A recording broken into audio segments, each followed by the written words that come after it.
একটি ছোট শান্ত গ্রামে থাকত এক গরিব কৃষক বাহাদুর। বংশ পরম্পরায় পাওয়া অল্প একটু জমি দিয়েই সে বউ, একটি ছোট বাচ্চা আর বৃদ্ধা মাকে নিয়ে দিন কাটাত। প্রতিদিন তার মনে একটাই চিন্তা ঘুরত, আজ রাতে সবাই ভাত পাবে তো? হ্যাঁ রে বউ, খোকা যে এখনো স্কুলে গেল না? ওর আবার কি হয়েছে রে? তোমার ছেলের একজোড়া জুতা নেই। কতদিন হলো তোমাকে বলছি, সে আজকে জুতা ছাড়া স্কুলে যাবে না। বলতেছে এদিকে মায়ের ওষুধও শেষ। হ্যাঁ গো, ফসলের ক্ষেতে আজকে গিয়ে দেখে এসো। এবার যে খরা, তাতে ফসলও তেমন ভালো হবে না গো। যাই, বনে যাওয়ার আগে দেখে যাব। বাহাদুরের ছিল একটি ছোট গাধা। প্রতিদিন ভোরে সে তার প্রিয় গাধাটাকে নিয়ে জঙ্গলের দিকে রওনা দিত। গাধাটাকে সে খুব স্নেহ করত, কারণ এই গাধাই ছিল তার একমাত্র ভরসা। জঙ্গলে গিয়ে বাহাদুর কাঠ কাটত, আর সেই কাঠগুলো গাধার পিঠে চাপিয়ে বাজারে নিয়ে গিয়ে বিক্রি করত।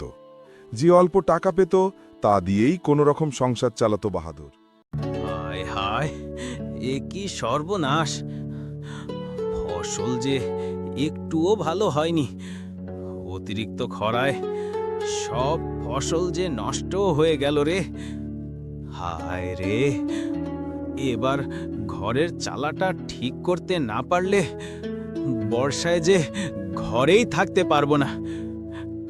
আল্লাহই জানে কিভাবে চলবো। না, ভাগ্যটা যেন কোনোভাবেই আমায় ধরা দিচ্ছে না। অভাব থেকে যে কবে মুক্তি পাব, আল্লাহই ভালো জানে। হায় রে ভাগ্য! বাহাদুর মনে মনে এই কথা বলতে বলতে কাঠ কাটার জন্য গহীন বনের মধ্যে চলে গেল। শুধু পাতার ফাঁকে ফাঁকে বাতাসের মৃদু শব্দ। ঠিক সেই মুহূর্তেই হঠাৎই তার কানে একটি শব্দ এলো। পানি, পানি, কে আছো? আমাকে একটু পানি দাও, আমাকে বাঁচাও। লোকটি বাহাদুরকে দেখে হঠাৎ থমকে দাঁড়িয়ে গেল। বাহাদুরও দয়া করে তার সাথে থাকা পানির পাত্র এগিয়ে দিল, আর লোকটি তৃষ্ণা মিটিয়ে একটু শান্তি পেল। তোমাকে যে কিভাবে ধন্যবাদ দেব বাবা, তুমি আজ আমাকে বাঁচালে। আসলে আমি ভিন গায়ের এক পথিক। এই জঙ্গলে এক গুরুদেবের কাছে সমস্যা নিয়ে গিয়েছিলাম। তার সাথে দেখা করে বাড়ি ফিরছিলাম, কিন্তু শরীরটা আর সইল না বাবা। তৃষ্ণায় দুর্বল হয়ে এখানেই লুটিয়ে পড়েছিলাম। কিন্তু এই বন তো অনেক ভয়ানক। দূর দূর কোথাও কোনো বাড়িঘর নেই। আর আপনার শরীরের যে অবস্থা, আপনি কিভাবে যাবেন? আপনার তো এই অবস্থায় যাওয়া অসম্ভব। বাবা, তোর এই গাধাটাকে আমায় দিবি? তাহলে আমি এই গাধার পিঠে উঠে বাড়ি যেতাম। এছাড়া আমার বাড়ি যাওয়ার যে আর কোনো পথ খোলা নেই বাবা। কিন্তু আমি আপনাকে কিভাবে এই গাধা দেব? তাহলে আমার পরিবার যে তাহলে না খেতে পেয়ে মারা যাবে, কারণ এই গাধাই যে আমার একমাত্র সম্বল। এই নে বাবা, এই থলেটা আমাকে এক সাধু দিয়েছিল।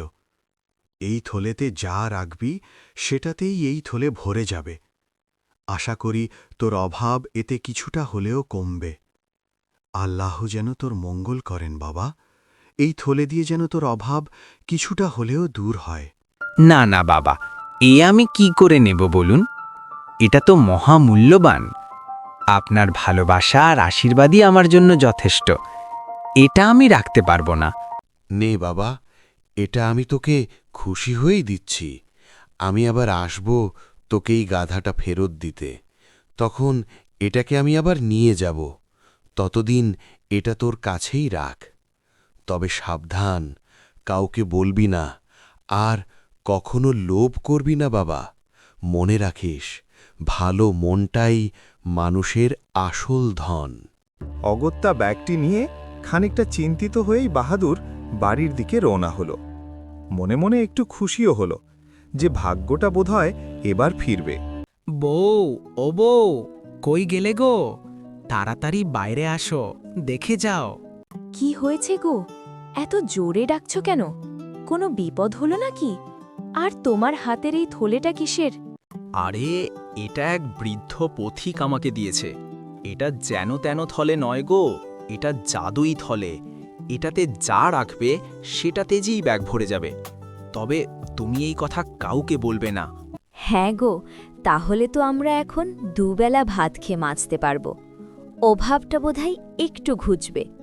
আর এভাবেই বাহাদুরের অভাবের দিন শেষ হয়ে গেল।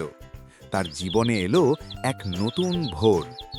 বাহাদুর ধীরে ধীরে টাকা পয়সা জমাতে লাগল, কিনে নিল নতুন জমি আর সেখানে শুরু করল চাষবাস। শুধু তাই নয়, সে কয়েকটি গরুও কিনল, আর পরিশ্রমের ফলেই তার জীবন ভরে উঠল সচ্ছলতায়। এভাবেই বাহাদুর সুখে শান্তিতে নতুন আশায় ভরা জীবন নিয়ে বসবাস করতে লাগল। কিন্তু এত কিছুর পরেও বাহাদুরের মনটা একটু ভারীই ছিল। তার প্রিয় গাধাটার কথা মনে পড়লেই বুকের ভেতর হালকা কষ্ট অনুভব করত সে, কারণ একসময় এই গাধাটাই ছিল তার সবচেয়ে কাছের বন্ধু। আর এদিকে গ্রামের কিছু মানুষও ধীরে ধীরে বাহাদুরের এই সাফল্যের দিকে নজর দিতে শুরু করল। হ্যাঁ রে, আজকাল তো দেখতাছি এই বাহাদুরটা খুবই উন্নতি করতেছে। হ্যাঁ, আগে তো ওইটার দশা ছিল খুবই খারাপ, আর এখন হঠাৎ কইরা এত টাকা পয়সা। কথা কই, নিশ্চয়ই কোনো চাল আছে। এমনে এমনে মানুষ এইভাবে বড়লোক হয় নাকি রে? কথাটা আপনি ঠিকই কইছেন ছোট মাতবর সাহেব। আমারও তো সন্দেহ হয়। ওই দিন আমার পোলায় ওর পোলার কাছ দিয়ে শুনছে কি একটা থলের ভিতর নাকি একটা জুতা দিছে, আর সেইখান থেকে অনেকগুলা জুতা বাইরিছে। আমি অতটা গায়ে লাগাই নাই। পোলাপান মানুষ কি থেকে কি শুনছে আল্লাহই ভালো জানে। আচ্ছা, তাইলে তো বিষয়টা একেবারে গভীর কইরা ঘাইটা দেখা দরকার। চল, আজ রাতেই যাব। এদিকে দীর্ঘ একটি বছর পরে সেই বৃদ্ধ আবার ফিরে আসে। সঙ্গে করে নিয়ে আসে বাহাদুরের সেই প্রিয় গাধাটাকে। বাহাদুর, বাহাদুর, ও বাহাদুর, বাড়িতে আছো নাকি বাবা? আরে, আপনি এসেছেন? আমি তো প্রায় আশা ছেড়েই দিয়েছিলাম। আসলে ডোডোকে ছোটবেলা থেকে বড় করেছি। ও আমার বিপদে আপদে সব সময় পাশে ছিল। আপনার দেওয়া সেই জাদুই থলে দিয়ে আমার সংসারের সব অভাব দূর হয়েছে। সেদিন আসলে আপনাকে আমি না, বরং আপনি আমাকে বাঁচিয়েছেন। আপনি বসুন, আমি আপনার থলেটা নিয়ে আসছি। তোর এই গাধাটা আসলেই লক্ষ্মী একটা গাধা রে বাবা। এতদিন আমার পাশে ছায়ার মতো ছিল। আর ওই থলে গা তোর কাছেই রাখ। গুরুদেব বলেছিল এটা কোনো সৎ লোককে দিতে।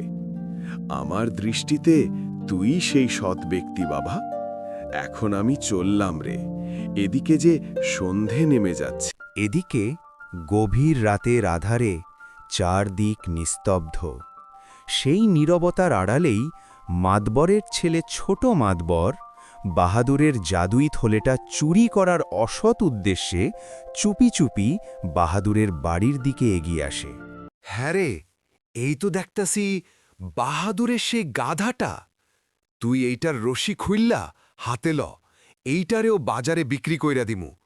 ঘরে গিয়া ওর থলিটা নিয়ে আসতাছি। কি রে বাবা, এইটার গলায় তো রশিই নাই, আর এই গাধাটা আমগোর দিকে এমন করে তাকাই আছে কেন? ও কি সব বুঝা ফালাইল নাকি? কি রে সর্বনাশ, এইটা তো আমগো গুতা দেওয়ার জন্য একদম রেডি হইতাছে। ওরে তাড়াতাড়ি পালা, বাঁচাও বাঁচাও, ওরে কে কোথায় আছো, বাঁচাও! ওরে বাহাদুর ভাই, তোর পিছনে আর কখনো লাগবো না রে ভাই। এবারের মতো ক্ষমা করে দে রে গাধা।